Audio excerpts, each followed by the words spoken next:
Have you ever wanted to pick up an assassin-like champion in Overwatch? This video is all about the ins and outs of the man in black himself, Reaper.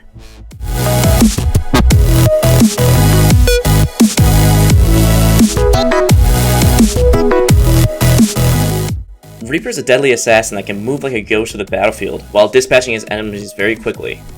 While playing as Reaper, keep in mind that he is the most effective close range, seeing as his DPS is maxed out the closer he is to his opponents.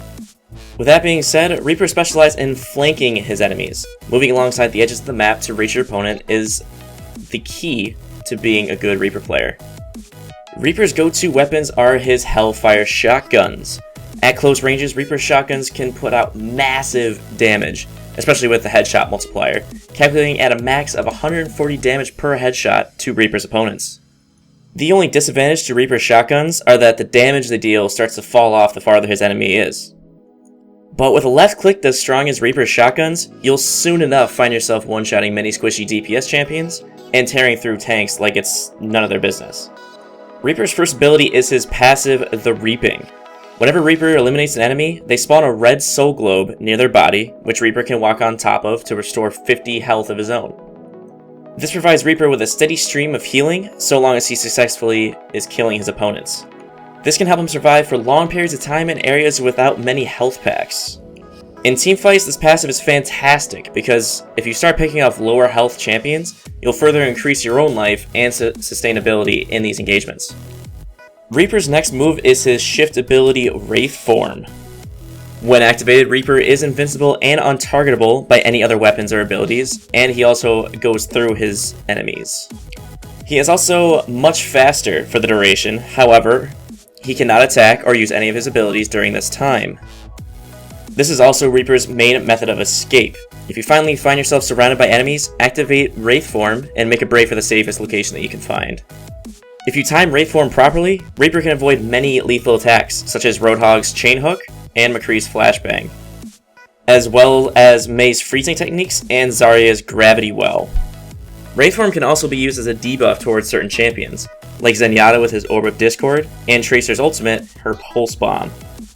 Just a quick side note, Reaper can still pick up health packs while using Wraith form, so keep in mind where there are health packs on each map, and so that you can plan your escape efficiently with Wraith form if you start to lose a fight. Reaper's third move is his E ability, Shadow Step. When activated, Reaper can teleport to a short distance within his line of sight. This is also Reaper's main method of flanking and best method of general movement around the map. Just be careful while shadow stepping, because if you're not teleporting to a safe area, you'll be made an easy target to the enemy team. Lastly, Reaper's final move is his ultimate ability, appropriately named Death Blossom.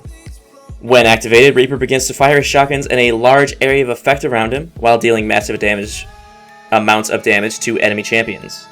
The downfalls to using Death Blossom are that it provides no extra health or armor, so if anticipated, Reaper will die quickly to any enemy compositions. And unfortunately, Death Blossom is a channeled ability, which means moves like Roadhog's Chain Grab or McCree's Flashbang will disrupt Reaper's ultimate. As a Reaper player, your main objective is to take out annoying champions like Widowmaker and Bastion using your Shadow Step, and also to take out the enemy team's tanks, seeing as the Hellfire shotguns shred through their health like no other DPS champion can. Now, there are a couple champions that you need to be fearful as a Reaper, and some of those champions are Lucio, Roadhog, McCree, Pharah, and Zarya.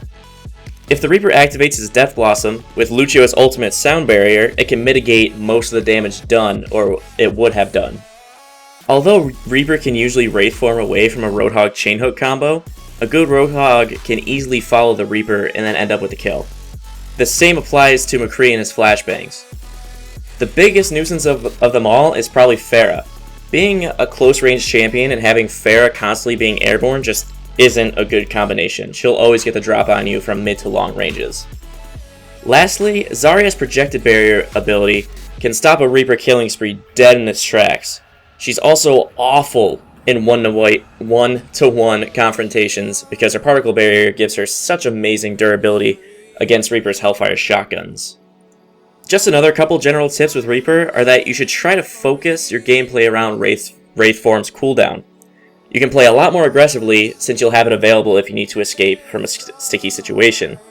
Vice versa, if Wraith form is on cooldown, you shouldn't try and take any unnecessary risks as it can end up in a death. When flanking, look to pick off one target at a time. Unlike other DPS champions like Soldier 76 or Pharah, Reaper doesn't have the tools to take out multiple targets at once. Lastly, when ambushing with Death Blossom, look for higher ground, or even better, ledges, that you can drop down from to force yourself into the middle of an enemy team. The element of surprise is definitely your best friend in these types of situations. Reaper is by far my favorite DPS champion in the game right now, and he's really common in any sort of competitive team compositions and quick play compositions, words and things, so he's definitely worth learning at some point. Thanks for watching, everyone. If there were any tips that I missed, please feel free to leave them in the comment section down below. If you found this video helpful, please leave a like and subscribe for more to come. And as always, I will see you in the next video.